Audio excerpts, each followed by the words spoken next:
Le tribunal lui a infligé une amende de 3,2 millions de dollars, pensant qu'il paierait simplement et passerait à autre chose. Mais ce qu'il a fait dans cette salle d'audience a laissé même le juge complètement stupéfait. C'était censé être une matinée de routine dans la salle d'audience 7B du palais de justice fédéral de Fresno, en Californie. La pluie tambourinait légèrement contre les fenêtres, le greffier mélangeait des papiers, des journalistes étaient assis, austères, ajustant leurs appareils photo et buvant du café dans des gobelets en papier. Puis la porte s'est ouverte et Elon Musk est entré, seul, sans service de sécurité, sans cortège juridique, juste un costume gris, une cravate foncée et une expression illisible. Les gens ont levé les yeux, curieux, mais pas choqués.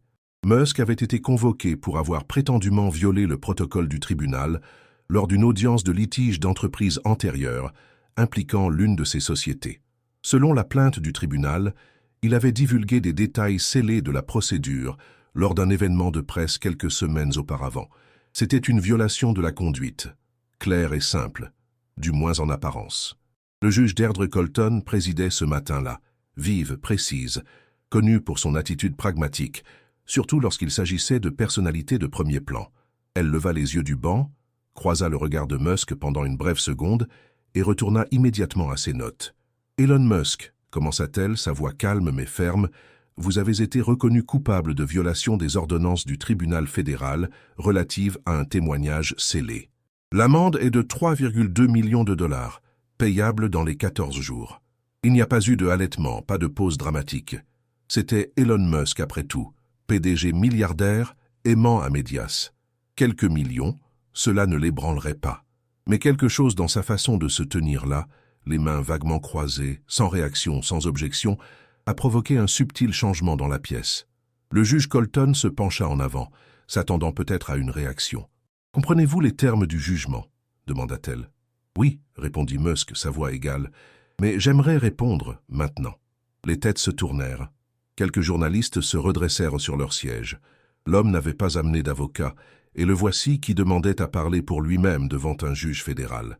Le juge Colton eut l'air sceptique. « Monsieur Musk, je vous recommande de vous faire représenter légalement avant de continuer. »« Oh, avec tout le respect que je vous dois, votre honneur, » dit Musk, « je pense qu'il est plus approprié que je m'en occupe personnellement. » Elle fit un lent signe de tête. « Continuez. » Et c'est là que les choses ont commencé à changer soudainement.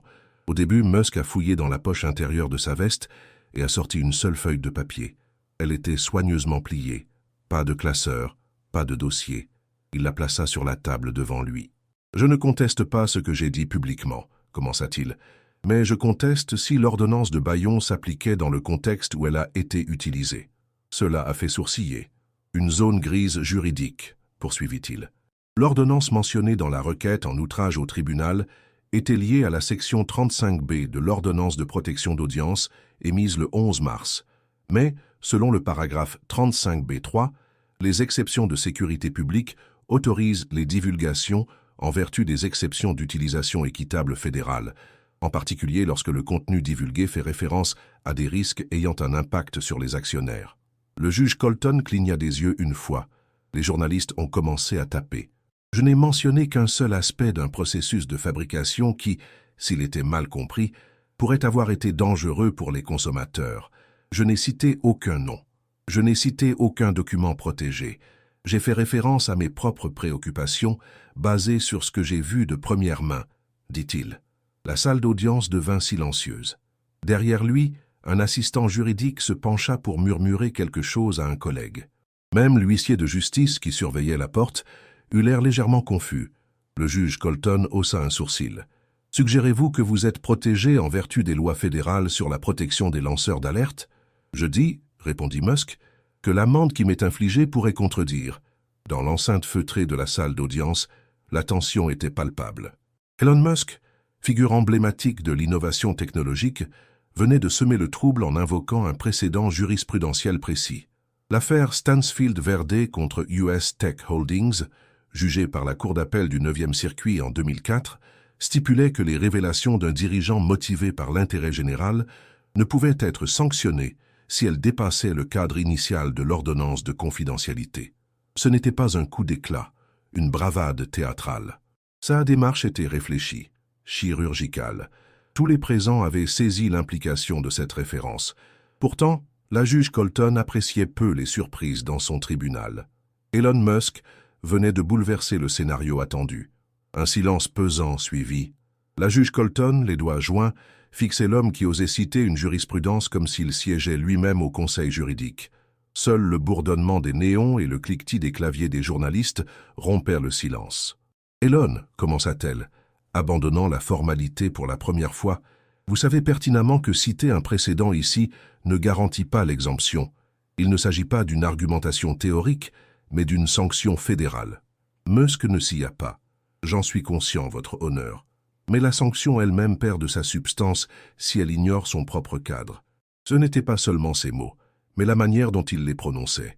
Un calme olympien, une certitude inébranlable, fruit d'une préparation méticuleuse. L'atmosphère avait basculé. La juge ne s'adressait plus à un accusé, mais à un interlocuteur potentiellement versé dans les arcanes juridiques. Un journaliste, au fond de la salle, murmura « Pourquoi n'a-t-il pas fait appel à son équipe juridique ?» Un autre répondit à voix basse « Il voulait sans doute personnaliser l'affaire. » Et peut-être avait-il raison car l'enjeu était désormais personnel. « Monsieur Musk, » reprit la juge Colton, reprenant un ton formel, « demandez-vous formellement l'annulation de l'amende ?»« Non, votre honneur. Je demande une réévaluation basée sur l'article 12, alinéa 8, paragraphe 7.f. J'estime que la sanction prononcée par le tribunal excède les limites autorisées par cet article, dans les cas où la divulgation protégée par le sceau du secret est non spécifique et vise à apaiser les inquiétudes imminentes des actionnaires. Il marqua une pause. Je peux fournir des exemples de décisions qui confirment cette logique. La juge Colton soupira. Vous êtes sérieux? Je ne serais pas ici si ce n'était pas le cas. Il émanait de lui une assurance déconcertante, non pas un manque de respect, mais une maîtrise surprenante. C'était comme voir quelqu'un réciter les règles d'un jeu qu'il était censé ignorer, et encore moins gagner. Elle ordonna au greffier « Apportez-moi la transcription de l'audience du 11 mars, ainsi que le texte intégral de la décision Stansfield contre US Tech Holdings. Je veux ces documents sur mon bureau avant la fin de l'après-midi. » Le greffier se leva et disparut dans le couloir, laissant un silence inhabituel derrière lui. « Elon, » reprit-elle, sur un ton plus paternel, « vous réalisez l'enjeu? Vous ne contestez pas seulement une amende, mais les limites du pouvoir discrétionnaire du tribunal. » Il acquiesça. « Oui, mais avec tout le respect que je vous dois, votre honneur, si un tribunal peut infliger des amendes illimitées pour des déclarations qui ne sont pas explicitement protégées par l'ordonnance de confidentialité, quelle est la limite de ce pouvoir? Où cela s'arrête-t-il? » Un représentant de la Securities and Exchange Commission, assis derrière Musk, griffonna des notes sur un bloc-notes. Un avocat d'un cabinet concurrent sortit discrètement son téléphone et commença à taper un message sous la table. Ce n'était plus une simple audience pour outrage au tribunal. C'était devenu autre chose, un moment charnière, de ceux dont les étudiants en droit parleront des années plus tard. Un moment où un accusé, Elon Musk, opta pour une stratégie inhabituelle pour contester les accusations portées contre lui. Il délaisse l'arsenal habituel des avocats et les effets de manche pour privilégier une approche fondée sur la logique. Il s'approche d'une table latérale et saisit une copie imprimée d'une ordonnance datée du 11 mars, qu'il avait apparemment apportée lui-même. Il la tend à la juge, en précisant qu'aux pages 3 et 4, au troisième paragraphe, figure une clause d'exception. La juge Colton prend le document sans lever les yeux. Son regard parcourt rapidement les pages, ses lèvres se pinçant en une ligne fine. Elle déclare que le tribunal dispose d'un pouvoir discrétionnaire. Musk rétorque que même la discrétion a des limites. Un silence s'installe dans la salle d'audience. Lentement, la juge lève les yeux, son expression ne trahissant ni colère ni même agacement, mais plutôt une forme de prise de conscience. Elle ne lève pas immédiatement l'amende, mais son expression suggère que la certitude qui la sous-tendait s'est fissurée. Si Musk a réussi à percer une brèche dans le barrage, le véritable test reste à venir. Quelle sera l'ampleur des dégâts lorsque la salle d'audience se réunira après la pause déjeuner? La nouvelle se répand rapidement. Des journalistes locaux tweetent des fragments de l'argumentation de Musk. Les médias nationaux commencent à affluer, et le couloir devant la salle 7B se remplit d'équipes de tournage, d'analystes juridiques et de personnes qui, jusqu'alors, ignoraient tout des subtilités des statuts procéduraux, mais qui soudainement s'interrogent sur la capacité de Musk à remporter cette bataille. À l'intérieur de la salle, l'atmosphère est plus feutrée, mais tout aussi tendue. L'air vibre d'une énergie étrange, comme si chacun retenait son souffle, guettant un faux pas, une erreur qui prouverait que Musk n'est qu'un énième magnate de la technologie se livrant à un jeu d'acteur dans une salle d'audience. Mais il ne trébuche pas. Musk reste assis à la même table sobre, les mains jointes, son visage impassible. Il ne consulte pas son téléphone, ne regarde pas autour de lui, il attend. La juge Colton revient, tenant un bloc-notes juridique jaune couvert de notes. Elle ne s'assoit pas immédiatement. Elle annonce avoir relu l'affaire Stansfield à 2 reprises et avoir examiné la sous-section 35B de l'ordonnance de confidentialité. Elle concède que Musk a raison concernant la clause d'exception. Un murmure parcourt la galerie. La juge poursuit brandissant la copie du document que Musk lui a remis. Elle précise que cette exception ne s'applique qu'au cas où la divulgation d'informations concerne des menaces directes à la sécurité des consommateurs et non à de simples spéculations.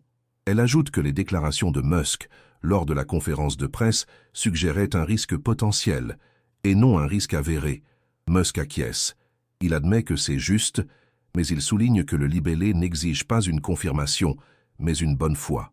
Il précise que c'est une norme juridique et que le tribunal ne peut pas sanctionner les divulgations faites de bonne foi qui s'inscrivent dans ce cadre, même si la crainte s'avère non létale ou exagérée. La juge le fixe intensément et l'avertit qu'il marche sur une corde raide. Musk répond qu'il a marché sur des cordes encore plus fines. Quelques rires étouffés se font entendre au fond de la salle. La juge Colton esquisse même un léger sourire, mais seulement un instant. Elle reprend ensuite sa place sur le banc et déclare avoir également examiné la chronologie des événements. Elle souligne que les commentaires de Musk ont été faits 2 heures après l'audience, ce qui suggère qu'il a pu s'exprimer avant d'avoir reçu l'intégralité de l'ordonnance écrite. Elle lui demande s'il plaide qu'il n'avait pas accès au libellé exact de l'ordonnance. Musk secoue la tête. Il explique qu'il y avait bien accès, mais que le résumé oral de l'audience était flou. Il précise que le greffier a envoyé le compte-rendu complet 6 heures plus tard, et qu'à ce moment-là, la presse avait déjà diffusé sa déclaration. Un silence de plomb s'abat sur la salle d'audience. La juge Colton se penche en avant et demande à Musk si cela signifie qu'il accepte la responsabilité du moment choisi, mais pas de l'intention. Musk confirme, expliquant qu'il essayait d'alerter les actionnaires sur une tendance qui, selon lui, pourrait présenter un risque à long terme. Il insiste sur le fait qu'il ne s'agissait pas d'une question d'ego ni de recherche de notoriété, et que les données qu'il a mentionnées ne provenaient pas de documents classifiés, mais de ses propres audits internes, ce qui les rendait siennes. Une jeune avocate dans la galerie chuchote à sa collègue qu'il est en train de déconstruire tous les arguments. Sa collègue lui répond en chuchotant qu'il est en train de déconstruire tous les arguments. Colton, parcourant une nouvelle fois ses notes, leva les yeux. « Vous savez, dit-elle, cette cour n'a pas l'habitude d'être corrigée par des civils. » Musk répliqua sans hésitation, « Alors peut-être que cette habitude devrait être revue. » C'était audacieux, direct, mais sans arrogance. Le ton n'était pas celui de quelqu'un qui cherchait à gagner une dispute, mais celui de quelqu'un qui croyait que la vérité importait plus que celui qui la disait. Pendant quelques secondes, la salle d'audience fut immobile, non pas figée, mais comme si tout le monde avait été légèrement déséquilibré, sans vouloir l'admettre. La juge reprit la parole, plus lentement cette fois. « Vous forcez cette cour à reconsidérer un précédent qu'elle n'a pas eu à appliquer depuis plus d'1 décennie. » Il répondit « Je demande simplement à la cour d'appliquer ses propres règles. » Colton tapota son stylo contre le bureau. 1 fois, 2 fois. « Je vais prendre cela en délibéré. Nous nous réunirons dans 24 heures pour une décision finale. D'ici là, aucune autre déclaration aux médias. Compris ? Compris. » Elle se leva, prit ses dossiers et sortit sans un mot de plus. Elon resta assis un moment, puis ramassa calmement ses papiers et quitta la salle. Non pas comme un homme qui avait gagné, ni comme un homme qui avait perdu, mais simplement comme quelqu'un qui avait dit ce qui devait être dit. Mais en entrant dans le couloir et en voyant le mur de journalistes qui l'attendaient, il devint clair que ce n'était plus seulement un moment dans une salle d'audience. C'était sur le point de devenir une conversation nationale. Le lendemain matin, la galerie se remplit avant même l'ouverture des portes. Les journalistes étaient là 2 heures plus tôt, tenant des microphones et des câbles d'alimentation comme des armes, scrutant le parking pour apercevoir l'homme au centre de tout cela. Certaines personnes avaient fait le trajet depuis les villes voisines, juste pour assister à l'événement. Toutes les places étaient occupées. Même le huissier de la juge Colton dut rappeler aux spectateurs qu'il s'agissait d'une audience fédérale, pas d'un film. Et pourtant, il était difficile de ne pas avoir l'impression que quelque chose d'inhabituel se déroulait. Musk entra de nouveau silencieusement, vêtu presque identiquement à la veille, même costume, même expression. Mais quelque chose dans sa présence avait changé. Il n'était plus seulement un milliardaire, il était l'homme qui était entré dans une salle d'audience et, par la seule force de la logique et de la retenue, avait fait réfléchir une juge fédérale. Le nombre d'avocats assis derrière la table de l'accusation avait augmenté du jour au lendemain. Ils étaient maintenant 3, 2 de l'équipe initiale et un nouveau visage du bureau du conseil spécial. Cela en disait long. À 10h02, la juge Colton entra et demanda le silence dans la salle. « J'ai examiné les documents présentés hier », commença-t-elle, « et j'ai consulté un groupe de conseillers juridiques du district. » Cette phrase eut un impact notable. Les juges ne faisaient pas cela, à moins que quelque chose de profondément troublant n'ait fait surface. Les actions d'Elon Musk, continua-t-elle, ont violé l'esprit du protocole judiciaire, en particulier en ce qui concerne la préservation de la confidentialité. Cependant, la sanction initialement infligée peut avoir outrepassé l'autorité accordée par le cadre défini à la section 35B. Un silence, des murmures. Elle regarda Musk. Votre interprétation de la clause d'exception dans votre référence à Stansfield était exacte, et bien que cette cour n'ait pas l'habitude d'annuler ses propres sanctions à la légère, l'amende sera réduite de 3,2 millions de dollars à un montant symbolique de 25 000 $, reconnaissant à la fois la violation et l'argument juridique qui l'a tempéré. Personne n'applaudit, mais une vague de choc parcourut la salle. Elon ne sourit pas, il ne fit pas de signe de tête. Il dit simplement « Merci, votre honneur ». La juge n'avait pas terminé. Je veux que quelque chose soit clair. Au sein du tribunal, aucun passe-droit ne lui a été accordé en raison de sa richesse ou de sa notoriété. Cette réévaluation lui est acquise grâce à sa préparation, son respect et sa précision. Bien que rare, cette attitude a eu un impact. Une femme assise derrière lui s'est penchée vers son mari pour murmurer « Je m'attendais à de l'arrogance, mais il est différent ». La juge referma son dossier. L'audience est levée. L'assistance se leva, les journalistes se précipitèrent vers la sortie pour rédiger leurs articles. Musk resta un instant, observant la juge quitter la salle, puis se retourna, traversa la galerie silencieuse et sortit par la même porte qu'à son arrivée. Cependant, à l'extérieur, le monde s'emparait déjà de l'événement. Les gros titres apparurent rapidement. Elon Musk conteste l'amende et obtient gain de cause. Une juge revoit sa décision après l'éloquente défense de Musk. Un homme seul, sans avocat, s'appuyant sur la jurisprudence. Les experts débattaient génie juridique ou simple illustration de la justice à 2 vitesses. Démontrait-il que les tribunaux étaient malléables face à la puissance ou que la vérité pouvait encore influencer les systèmes les plus rigides? Certains pensaient que Musk avait orchestré un spectacle pour gagner la sympathie du public. D'autres croyaient au contraire qu'il était prêt à perdre et qu'il avait simplement exprimé ce qu'il ressentait. Un fait demeurait indéniable. Tous avaient assisté en direct à un homme défiant l'appareil judiciaire et le faisant changer d'avis, non par l'argent ou la force, mais par ses arguments. Le vacarme médiatique s'amplifiait, mais la tempête ne faisait que commencer. Le public exigeait des réponses que le système n'était pas prêt à fournir. L'après-midi même, la juge Deirdre Colton était assise dans son bureau, seule, avec une tasse de café froid et un bloc-notes rempli d'annotations inattendues. Son greffier s'était absenté. Son téléphone vibrait, signalant des appels manqués d'anciens camarades de faculté et de journalistes qu'elle n'avait pas contactés depuis des années. Elle fixa longuement la porte avant de se replonger dans ses notes. 5 mots étaient soulignés de sa propre main. Il n'avait pas tort, pas complètement. Colton n'était pas novice en matière de controverse. Durant ses 26 années de carrière, elle avait traité des affaires de racket, des actions collectives contre des géants pharmaceutiques et des litiges liés aux droits civiques qui avaient attiré l'attention nationale. Mais elle n'avait jamais rencontré quelqu'un comme Musk, qui était entré dans son tribunal, s'était exprimé avec clarté et avait démantelé une pénalité de plusieurs millions de dollars en s'appuyant sur des notes de bas de page et des précédents fédéraux. Elle devait non seulement réduire l'amende, mais aussi admettre que le tribunal avait potentiellement outrepassé ses prérogatives. Elle consulta à nouveau la décision. Article 35B. Clause d'exception. Intention de signalement. C'était là clair sans ambiguïté, enfouie à la page 4 exactement où il l'avait indiqué. Elle griffonna dans la marge. « Nous sommes passés à côté. Pourquoi ?» Une frappe à la porte interrompit sa réflexion. Son greffier revint avec un dossier. « Madame la juge, le bureau de la surveillance juridique a appelé. Ils souhaitent un rapport sur l'ajustement de l'amende Musk pour vendredi. De plus, la chaîne 12 demande une déclaration. » Elle rejeta immédiatement la seconde demande. Pas de communiqué. Le greffier hésita. Il y a autre chose. Des étudiants en droit de l'Université de Californie à Davis font circuler la transcription. Les professeurs la proposent comme sujet de discussion en déontologie juridique. C'est en train de prendre de l'ampleur. Elle haussa un sourcil. De l'ampleur? Il acquiesça, hésitant. Ils appellent cela la défense de Fresno. Colton sentit presque l'envie de rire, mais se retint. Comme lorsqu'un accusé fait vaciller un tribunal en utilisant les propres outils du système, pensa-t-elle. Elle referma doucement la porte, le clic de la serrure résonnant dans le silence. Assise à son bureau, elle fixa l'écran devant elle.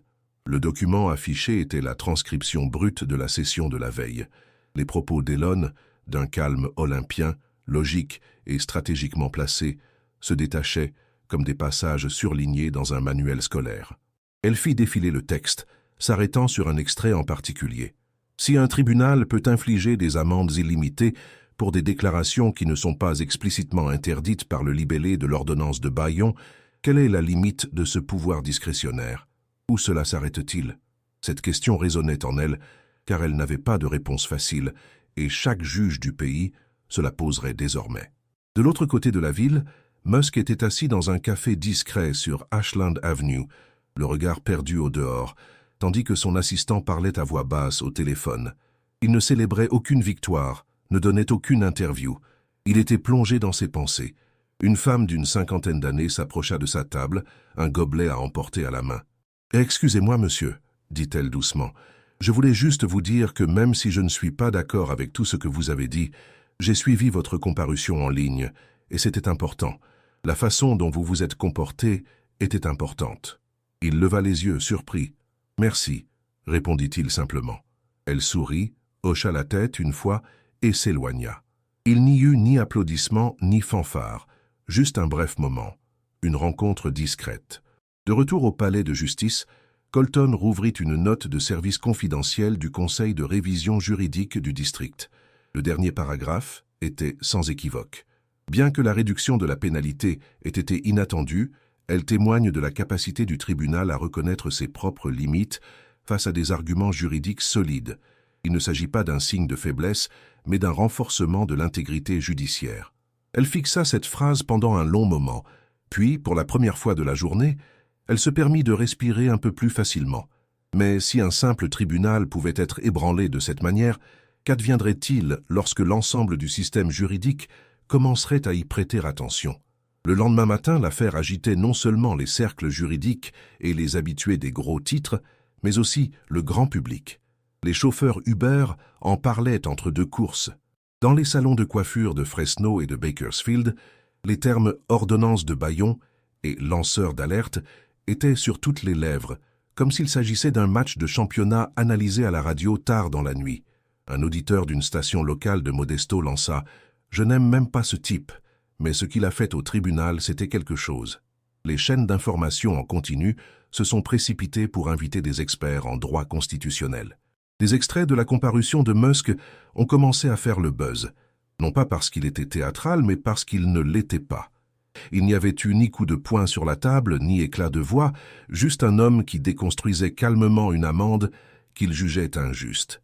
Et d'une certaine manière, c'était plus captivant que n'importe quel feuilleton. Un segment d'une émission matinale nationale a présenté une comparaison côte à côte, la transcription des propos d'Elon face à la décision révisée du juge Colton. Un ancien procureur fédéral a secoué la tête en direct. « Il a joué à long terme », a-t-il déclaré.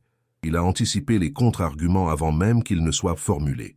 L'expression « défense à la Fresno » a commencé à apparaître dans les articles d'opinion. Les éditorialistes ont commencé à poser des questions difficiles. À quelle fréquence les tribunaux infligeaient-ils des amendes sans tenir pleinement compte des clauses d'exception juridique?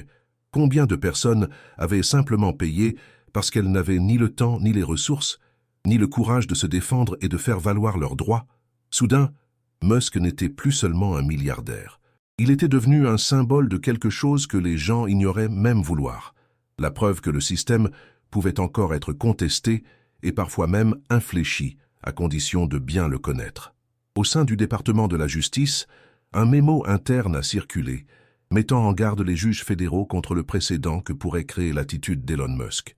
Bien que son comportement ait été jugé atypique, l'argumentaire qu'il a développé, s'il n'était pas contredit, risquait d'entraîner davantage de perturbations dans les salles d'audience, de la part de personnalités en vue choisissant de se représenter elles-mêmes. Un chroniqueur d'un journal de San Francisco a qualifié cette situation de dangereuse, estimant qu'il ne fallait surtout pas idéaliser les ruses de procédure, même lorsque la personne qui les utilise possède une fortune colossale. Pour lui, la loi n'est pas un jeu. D'autres voix se sont élevées, notamment celle d'un juge à la retraite de Sacramento qui a publié un éditorial réfléchi. Il a souligné qu'Elon Musk n'avait pas contesté la loi, mais qu'il l'avait utilisée. Il a rappelé au public et au pouvoir judiciaire qu'aucun système n'est trop puissant pour être remis en question. Pour lui, il ne s'agissait pas d'une rébellion, mais du fonctionnement même de la démocratie. Même les plus sceptiques n'ont pu ignorer ce qui s'est passé dans une faculté de droit du centre-ville de Los Angeles. Johanna Menendez, professeure, a commencé son cours de procédure civile en affichant la transcription de l'intervention de Musk au tableau. Qu'on l'apprécie ou non, elle a expliqué à ses étudiants que c'était ainsi qu'il fallait s'exprimer après avoir lu chaque ligne 2 fois. C'est ainsi qu'il faut entrer dans une pièce où les chances sont minces et dire « Voici ce que vous avez manqué ». À Fresno, Elon Musk est resté discret, sans tournée de presse ni déclaration publique. Il a repris son travail comme si de rien n'était. Cependant, son personnel a remarqué un changement dans la façon dont les gens le saluaient lors des réunions, avec des regards plus curieux et des tons plus prudents. Un ingénieur d'une de ses filiales lui a demandé s'il avait été nerveux lors de l'audience. Musk a répondu par l'affirmative, ajoutant qu'il ne pensait pas que cela se soit vu. En réalité, la peur ne l'avait jamais empêché de se lever et de s'exprimer. Il n'avait pas contourné le tribunal ni gagné par un subterfuge. Il avait simplement respecté les règles, mais en les lisant plus attentivement que quiconque ne l'avait fait. C'est cette idée qui persistait, plus que l'argent ou les caméras. Peut-être, juste peut-être, connaître les règles pouvait être aussi puissant que de les enfreindre. Alors qu'Elon Musk passait à autre chose, le système qu'il avait contesté n'arrivait pas à oublier cet épisode, et ses répercussions commençaient seulement à se faire sentir. Des semaines plus tard, bien après que les gros titres se soient estompés et que les caméras se soient tournées vers des controverses plus récentes, l'histoire persistait, discrète mais tenace, dans les bureaux et les salles d'audience à travers le pays. Des juges mentionnaient l'affaire en passant, des cabinets d'avocats mettaient à jour leurs modules de formation, et des professeurs intégraient encore l'argumentaire de Musk dans des présentations PowerPoint intitulées « Quand le défendeur riposte ». Cependant, l'impact le plus important ne s'est pas produit au sein des institutions, mais sur les individus.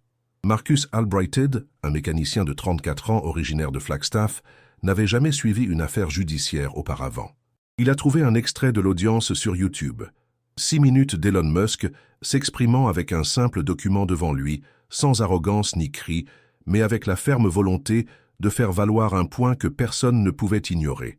Marcus n'avait pas une grande estime pour les milliardaires, mais il a regardé cet extrait 2 fois, puis l'a imprimé et l'a emmené au travail.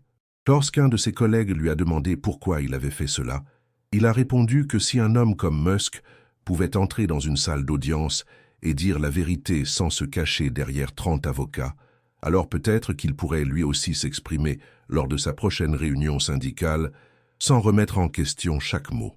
À Sacramento, une retraitée de 62 ans nommée Barbara Levis a déposé une requête pour réexaminer une ancienne amende liée à une infraction au code du logement qu'elle jugeait injuste. Elle a évoqué l'affaire Musk devant le juge. À sa grande surprise, le greffier du tribunal en avait entendu parler. Son appel n'a pas été accepté, mais elle a osé agir. Après un nouvel examen, elle a obtenu un remboursement partiel. Le message n'était pas qu'Elon Musk avait déjoué le système, mais que le système, confronté à la raison et à une contestation calme, pouvait encore faire une pause, réévaluer et admettre son erreur. C'est ce qui a marqué les esprits dans la salle d'audience. La décision de la juge Deirdre Colton n'avait rien à voir avec l'admiration. Elle n'était pas personnelle, elle était structurelle. Le fait était là, l'argument avait du sens, et une fois qu'elle l'a clairement vu, elle a fait ce que sa position exigeait. Elle a rectifié le tir. Mais en dehors de la salle d'audience, cela n'avait pas l'air d'une simple procédure, cela ressemblait à autre chose. Un moment où la responsabilité cessait d'être à sens unique. Dans un podcast diffusé quelques semaines plus tard, un animateur a posé la question crûment. Était-ce une question de pouvoir ou de précision? Son invité, un analyste juridique, a marqué une pause avant de répondre. La précision est une forme de pouvoir, simplement plus discrète. C'est ce qui a rendu cette affaire si marquante. Musk n'a pas haussé le ton, il a élevé le niveau. Et c'est peut-être là la leçon à retenir. Nous avons l'habitude de penser que l'influence va de pair avec le bruit, le drame, le spectacle. Mais cette histoire a montré autre chose, qu'il est encore possible de contester l'autorité avec une attitude droite, des mots clairs et la loi de son côté. Cela a rappelé aux gens, quel que soit leur milieu, que connaître son terrain est parfois plus précieux que n'importe quel titre ou nom prestigieux. Parce que lorsque vous avez raison, et que vous savez pourquoi vous avez raison, même un tribunal fédéral doit écouter. En fin de compte, Elon Musk n'est pas sorti en héros, ni en méchant d'ailleurs. Il est sorti en homme qui connaissait le rôle des textes et qui s'est assuré que tout le monde le sache aussi. Et à une époque où le bruit étouffe souvent la vérité, c'est peut-être exactement ce genre de pouvoir discret dont nous avons le plus besoin. Alors voici ce qu'il faut retenir.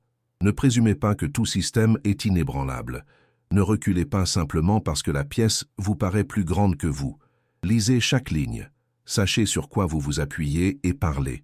Parce que même les voix les plus fortes peuvent être réduites au silence par une seule personne, avec les mots justes et le courage de les utiliser. Si cette histoire vous a touché, si elle vous a fait réfléchir ou si elle vous a rappelé que la logique a encore son importance, abonnez-vous à la chaîne.